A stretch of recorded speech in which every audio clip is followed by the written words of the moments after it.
السلام علیکم رحمۃ اللہ، کیسے ہیں آپ؟ امید کرتی ہوں آپ خیریت سے ہوں گے۔ آپ کا لیسن سورۃ آل عمران پارہ نمبر 4 رکوع نمبر 4 ہے۔ شروع کرتے ہیں اللہ کے نام سے۔ اعوذ باللہ من الشیطان الرجیم، بسم اللہ الرحمن الرحیم۔ اور اذ جب غدوتا آپ نے صبح کی یا آپ صبح کو نکلے، غدن کہتے ہیں صبح کو، من اہلکا اپنے گھر سے، تبوئ آپ بٹھا رہے تھے، مؤمنین مومنوں کو، مقاعد بیٹھنے کی جگہ، للقتال جہاد کے لیے، لڑائی کے لیے، واللہ اور اللہ تعالیٰ سمیع بہت سننے والا، علیم بہت جاننے والا ہے۔ بتایا گیا ہے جب آپ صلی اللہ علیہ وسلم صبح کے وقت اپنے گھر سے نکلے میدان جنگ کی طرف، غزوہ احد جہاں ہونا تھا اس میدان احد کی طرف نکلے، اور مومنوں کو ان کی لڑائی کی جگہوں پر یعنی مورچوں پر بٹھا رہے تھے لڑائی کے لیے، مورچہ بندی کر رہے تھے یا مورچوں پر مقرر کر رہے تھے، ایسے بھی آپ ترجمہ کر سکتے ہیں۔ اور اللہ تعالیٰ بہت سننے والا، بہت جاننے والا ہے۔ یہ واقعہ غزوہ احد کے بارے میں ہے۔ غزوہ احد آپ جانتے ہیں 3 ہجری میں ہوا تھا، اس سے پہلے غزوہ بدر ہو چکی تھی۔ غزوہ بدر میں کافروں کا بہت نقصان ہوا تھا، ان کے 70 آدمی بڑے بڑے سردار جو ہیں وہ مارے گئے تھے اور 70 ہی گرفتار ہوئے تھے، ٹھیک ہے۔ تو اسی کا بدلہ لینے کے لیے کافروں نے ایک بہت بڑی فوج 3000 کی تیار کی اور بہت بڑا ایک لشکر تیار کیا اور ساتھ اپنی عورتوں کو بھی لے لیا۔ تو یہ مسلمانوں سے اب غزوہ بدر کا بدلہ لینے کے لیے آئے تھے۔ آپ صلی اللہ علیہ وسلم کو جب معلوم ہوا تو آپ صلی اللہ علیہ وسلم نے مشورہ کیا مسلمانوں سے، انصار سے، مہاجرین سے۔ تو جو شیلے نوجوان تھے انہوں نے کہا کہ ہم مدینہ سے باہر نکل کے لڑائی کریں گے، جن کو غزوہ بدر میں بہادری کے جوہر دکھانے کا موقع نہیں ملا تھا، انہوں نے کہا ہم مدینہ سے باہر جا کے لڑائی کریں گے۔ تو جو تجربہ کار تھے انہوں نے کہا مدینہ کے اندر ہی رہ کے لڑائی کرنی چاہیے۔ جو منافقوں کا سردار تھا عبداللہ بن ابی، اس کی بھی یہی رائے تھی کہ مدینہ کے اندر رہ کے جہاد کرنا چاہیے، لڑائی کرنی چاہیے۔ تو آپ صلی اللہ علیہ وسلم نے اکثریت کی رائے کو پھر قبول کیا اور مدینہ سے باہر جا کے لڑائی کرنے کا ہی فیصلہ کیا۔ اور آپ صلی اللہ علیہ وسلم ہتھیار پہن کے جب باہر آئے نا، تو تب ان نوجوانوں کو لگا کہ انہوں نے آپ صلی اللہ علیہ وسلم کو مجبور کر دیا ہے یہ فیصلہ کرنے پر۔ تو انہوں نے کہا آپ جیسے چاہیں نا، آپ ویسے ہی لڑائی کریں، آپ بے شک مدینہ کے اندر رہ کے لڑائی کرنا چاہیں تو ٹھیک ہے، باہر جا کے لڑائی کرنا چاہیں تو تب بھی ٹھیک ہے۔ لیکن آپ صلی اللہ علیہ وسلم نے کہا کسی نبی کی شان کی لائق نہیں ہے کہ جب وہ ہتھیار پہن لے تو پھر اسے اتارے، ٹھیک ہے۔ تو پھر اکثریت کی رائے سے یہی فیصلہ منظور کیا گیا کہ مدینہ سے باہر جا کے لڑائی کی جائے گی۔ تو غزوہ احد میں پھر آپ صلی اللہ علیہ وسلم اپنے 1000 مسلمانوں کو لے کے لڑائی کے لیے آئے، ٹھیک ہے۔ یہ اس کا ذکر ہے۔ اب آپ صلی اللہ علیہ وسلم ان کو ان کی لڑائی کی جگہوں پر، ان کے مورچوں پر بٹھا رہے تھے، ٹھیک ہے۔ ایک گھاٹی تھی جہاں سے آپ صلی اللہ علیہ وسلم کو یہ تھا، خطرہ تھا کہ کافر جو ہے پلٹ کر مسلمانوں پر حملہ کر سکتے ہیں۔ اس گھاٹی پر آپ صلی اللہ علیہ وسلم نے عبداللہ بن جبیر رضی اللہ عنہ کو 50 تیر اندازوں کے ساتھ مقرر کیا اور ان کو یہ تاکید کی کہ ہمیں فتح ہو یا شکست، تم نے نیچے نہیں آنا، ٹھیک ہے نا۔ تو اس طرح آپ صلی اللہ علیہ وسلم ان کو تاکید کر رہے تھے اور مورچوں پر بٹھا رہے تھے۔ یہ اس وقت کا واقعہ یہاں پہ بیان کیا گیا ہے۔ جب ہمت ارادہ کیا طائفتانی 2 جماعتوں نے، 2 گروہوں نے، منکم تم میں سے، ان کے تفشلا وہ بزدلی دکھائیں، کم ہمتی دکھائیں، واللہ اور اللہ تعالیٰ ولیہما ان دونوں کا ساتھی تھا، دوست تھا، کارساز تھا، ٹھیک ہے۔ وعلی اللہ اور اللہ پر، فلیتوکل المؤمنون پس چاہیے کہ بھروسہ کرے مومن۔ لام امر ہے، لام امر آپ کو پتہ ہے زیر کے ساتھ آتا ہے، لیکن جب فا کے ساتھ آئے گا یا واؤ کے ساتھ آئے گا تو پھر لام امر ساکن ہوتا ہے، تو اس کا ترجمہ چاہیے کہ کرنا ہے۔ یہاں پہ اللہ تعالیٰ بتا رہے ہیں کہ اس موقع پر 2 مسلمانوں کے گروہوں نے بزدلی دکھانے کا یعنی میدان جنگ سے چلے جانے کا ارادہ کیا، لیکن اللہ تعالیٰ نے ان کو ثابت قدم رکھا، اللہ تعالیٰ ان کا ساتھی تھا، اللہ تعالیٰ نے ان کو یہ غلط کام کرنے نہیں دیا، اور اللہ پر ہی اللہ تعالیٰ کہہ رہے ہیں اللہ پر ہی مومنوں کو بھروسہ کرنا چاہیے۔ یہ 2 قبیلے کون سے تھے میں نے یہاں پہ لکھے ہوئے، آپ ہی ان کو لکھ کے یاد کر لیں۔ بنو حارثہ تھا اور بنو سلمہ تھا، ٹھیک ہے۔ یہ کس وقت کا واقعہ ہے؟ جب 1000 مسلمانوں کو لے کر آپ صلی اللہ علیہ وسلم احد میں آئے، لیکن جو عبداللہ بن ابی تھے نا، اپنے 300 لوگوں کو لے کے واپس چلا گیا. اس نے کہا کہ ہماری بات نہیں مانی گئی، لہٰذا ہم نے نہیں لڑنا. ٹھیک ہے، تو وہ اپنے 300 ساتھیوں یعنی 300 منافقوں کو لے کے نا تو چلا گیا واپس. ان کی طرف دیکھ کے یہ تو جو 2 مسلمانوں کے قبیلے تھے نا، انہوں نے بھی سوچا کہ ہم بھی چلے جائیں. یہ بنو حارثہ اور بنو سلمہ، ٹھیک ہے نا، کہ ہم بھی میدان جنگ سے واپس چلے جائیں. میدان جنگ سے بھاگنا، چلے جانا گناہ کبیرہ ہے. اللہ تعالیٰ نے ان کو ثابت قدم رکھا، ان کو بزدلی دکھانے سے روکے رکھا، یہ نہیں گئے پھر. ٹھیک ہے. وَلَقَدْ اور لقد بلا شبہ، البتہ تحقیق بھی کہہ سکتے ہیں، بلا شبہ بھی کر سکتے ہیں اس کا ترجمہ. نصرکم اللہ، مدد کی تمہاری اللہ نے، ببدر، بدر میں. وَأَنْتُمْ اور تم اذلۃ کمزور تھے. یہاں پہ اذلہ ذلیل کے معنوں میں نہیں آنا، کمزوری ہے. کمزوری کس چیز کی؟ تعداد کی اور جنگی سامان کی کمی. تعداد کم ہو گئی نا، 300 ساتھی تو چلے گئے، اب آگے 3000 کی فوج ہے اور 300 اور تھوڑے سے لوگ ہیں. فَاتَّقُوا اللَّهَ، پس ڈرو اللہ سے، لَعَلَّكُمْ تاکہ تم تشکرون، تم شکر کرو. ٹھیک ہے، 3000 کے مقابلے میں 700 لوگ اب لڑائی کر رہے ہیں، یہ کمزوری تھی ان میں اور جنگی سامان بھی کم تھا. تو اللہ تعالیٰ کہہ رہے ہیں کہ تم اپنی کمزوری کی وجہ سے ڈرو نہ اور اللہ پر بھروسہ رکھو. اللہ تعالیٰ نے غزوہ بدر میں بھی تو تمہاری مدد کی تھی. اس وقت مسلمانوں کی حالت اور خراب تھی اور مسلمان کم تھے، جنگی ہتھیار بھی کم تھے، پہلا مارکہ تھا. ٹھیک ہے، تو اللہ تعالیٰ کہہ رہے ہیں اللہ پر ہی بھروسہ کرو، اللہ پر توکل کرو، اس نے تمہاری غزوہ بدر میں بھی تو مدد کی تھی. فَاتَّقُوا اللَّهَ، پس ڈرو اللہ سے، لوگوں سے نہ ڈرو، اللہ سے ہی ڈرو. لَعَلَّكُمْ تشکرون، تاکہ تم شکر کرو. اس جب تقولو، آپ کہہ رہے تھے، للمؤمنین، مومنوں سے.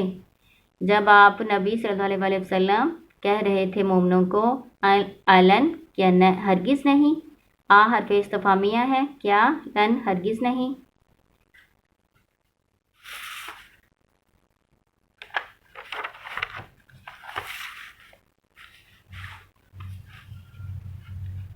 یکفیکم، کافی تم کو اللہ، این یمدکم، کہ وہ مدد کرے تمہاری، ربکم، رب تمہارا، بثلاثۃ، 3000، ہزار، من الملائکۃ، فرشتوں سے، منزلین، اترنے والے. جب نبی صلی اللہ علیہ وسلم مومنوں کو کہہ رہے تھے کیا تمہیں یہ کافی نہیں ہے کہ تمہیں اللہ کی مدد حاصل ہو، وہ کس طرح سے 3000 اترنے والے فرشتوں کے ساتھ. یعنی تم اپنی تعداد کے کم ہونے پر گھبراؤ نہ، تمہارے ساتھ اللہ کی مدد ہے اور 3000 فرشتے اللہ تعالیٰ اتاریں گے تمہاری مدد کے لیے. بلا، کیوں نہیں، ان تصبرو، اگر تم صبر کرو گے، وتتقو، تم تقوی اختیار کرو گے، ویاتوکم، اور آئیں گے وہ تم پر، من فورہم، اپنے جوش سے، غیظ و غضب سے. ہاذا، یہ، یمددکم، مدد کرے گا تمہاری، ربکم، رب تمہارا، بخمسۃ آلاف، 5000، من الملائکۃ، فرشتوں سے، مسومین، نشان لگے ہوئے. اس میں اللہ تعالیٰ کہہ رہے ہیں اگر تم ثابت قدم رہو گے اور اللہ تعالیٰ سے ڈرو گے، تقوی اختیار کرو گے، اور جو یعنی یہ 2 چیزیں اللہ تعالیٰ نے بتائی ہیں، یہ مومنوں میں ہونی چاہیے، ایک ثابت قدمی اور ایک اللہ کا تقوی. ٹھیک ہے، اور یہ تیسری چیز کافروں میں ہے کہ کافر جو ہیں وہ تم پر بہت غیظ و غضب کے ساتھ حملہ کریں گے. تو پھر اللہ تعالیٰ یہ جو 3000 فرشتوں کی مدد ہے نا، اللہ تعالیٰ کہہ رہے ہیں ہم اس کو 5000 کر دیں گے، 5000 فرشتوں سے تمہاری مدد کریں گے، مسومین، جو نشان لگے ہوئے ہوں گے، یعنی پہچانے جا سکیں گے کہ یہ جو ہیں فرشتے ہیں. وما جعلہ اللہ، اور نہیں بنایا اس کو اللہ نے، الا مگر، بشرا، خوشخبری، لکم، تمہارے لیے، ولتطمئن، اور تاکہ اطمینان پائیں. لام کئی ہے، اس کا ترجمہ آپ نے کرنا ہے تاکہ. قلوبکم، دل تمہارے، بھی ساتھ اس کے. ومن نصر، اور نہیں ہے مدد، الا مگر، من عند اللہ، اللہ کی طرف سے، اللہ کے پاس سے، عزیزی، جو غالب ہے، حکیم، حکمت والا ہے. اللہ تعالیٰ کہہ رہے ہیں یہ جو ہم تمہیں بتا رہے ہیں نا کہ 3000 اور پھر 5000 فرشتے اللہ تعالیٰ نازل فرمائیں گے تمہاری مدد کے لیے، یہ صرف اللہ کی طرف سے ایک خوشخبری ہے، اور تاکہ تمہارے دل اطمینان پائیں کہ ہماری تعداد کم نہیں ہے، اب اللہ کی مدد ہمارے ساتھ ہے، اور اللہ تعالیٰ نے فرشتوں کو بھی بھیجا ہے ہماری مدد کے لیے، تو اب ہمیں تعداد کے کم ہونے کی وجہ سے پریشان نہیں ہونا، ٹھیک ہے نا۔ پھر اللہ تعالیٰ نے بتایا کہ مدد تو اللہ ہی کی کافی ہے نا۔ اللہ کی مدد جس کے ساتھ ہو، جس کے ساتھ اللہ ہو، تو پھر اس کو کس کی ضرورت ہے؟ اس کو تو فرشتوں کی بھی ضرورت نہیں ہے۔ تو یہ جو اللہ تعالیٰ نے بتایا نا تمہارے ساتھ اتنے فرشتے ہیں، یہ اس لیے کہ تمہارے دل جو ہے نا سکون میں رہیں کہ اب ہماری تعداد کم نہیں۔ ویسے تو اللہ بغیر فرشتوں کے صرف اللہ کی مدد ہی کافی تھی ان کے لیے۔ لیا قطع، تاکہ کاٹ دے، یہ بھی لام کئی ہے، اس کا معنی بھی آپ نے تاکہ کرنا ہے، ٹھیک ہے۔ آپ کو کیسے پتہ چلے گا یہ لام کئی ہے اور اس کا ترجمہ تاکہ کرنا ہے؟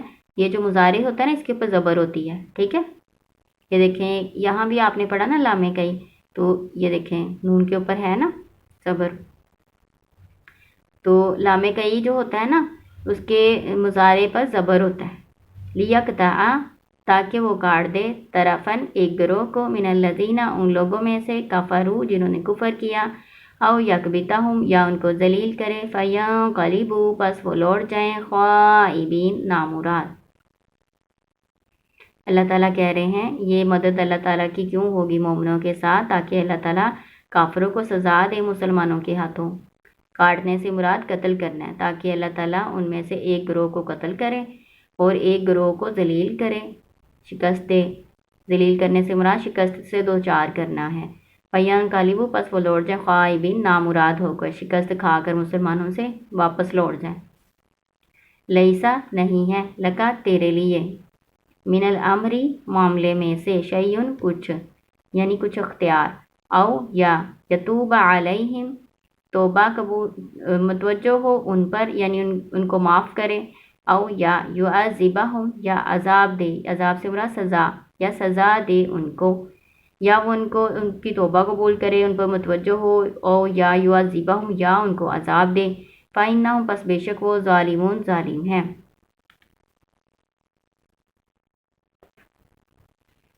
اس آیت میں اللہ تعالیٰ کہہ رہے ہیں آپ اے نبی صلی اللہ علیہ وآلہ وسلم، آپ کے اختیار میں کچھ بھی نہیں ہے، اللہ کے اختیار میں سب کچھ ہے۔ اگر اللہ تعالیٰ چاہے تو کافروں کو ہدایت دے، ان کی توبہ قبول کرے، ان کو ہدایت دے، ہے نا۔ ان کے بارے میں کوئی بھی فیصلہ کرنا اللہ کے ہی اختیار میں ہے۔ اللہ چاہے تو ان کی توبہ قبول کر لے یا پھر ان کو سزا دے، ان کو عذاب دے، بے شک وہ ظالم ہیں یعنی کافر ہیں۔ تو یہ اللہ تعالیٰ نے ہمارے نبی حضرت محمد صلی اللہ علیہ وآلہ وسلم کو بتایا ہے کہ آپ کا کوئی اختیار نہیں ہے۔ شان نزول اس طرح سے ہے کہ آپ صلی اللہ علیہ وآلہ وسلم کو بہت زخم لگے تھے غزوہ احد میں۔ آپ صلی اللہ علیہ وآلہ وسلم کے دندان مبارک بھی شہید ہوئے، چہرہ مبارک بھی زخمی ہوا ہے نا، مسلمانوں کا کتنا نقصان ہوا تھا۔ تو اس موقع پر آپ صلی اللہ علیہ وآلہ وسلم نے فرمایا تھا کہ وہ قوم کیسے فلاح پائے گی جس نے اپنے نبی کو زخمی کر دیا، ٹھیک ہے۔ مطلب ایسا لگ رہا تھا جیسے آپ صلی اللہ علیہ وآلہ وسلم ان کی ہدایت سے نا امیدی فرما رہے ہیں، ٹھیک ہے نا۔ تو اس وجہ سے اللہ تعالیٰ نے کہا کہ آپ کا کوئی اختیار نہیں ہے اے نبی حضرت محمد صلی اللہ علیہ وآلہ وسلم، ان کے معاملے میں، کافروں کے معاملے میں آپ کا کوئی اختیار نہیں ہے، وہ اللہ کا اختیار ہے، چاہے تو ان کی توبہ قبول کرے یا ان کو سزا دے۔ تو اللہ تعالیٰ نے ان سب کو ایمان لانے کی توفیق دی تھی۔ آپ جیسا جانتے ہیں فتح مکہ کے موقع پر پورا مکہ جو ہے وہ مسلمان ہو گئے تھے۔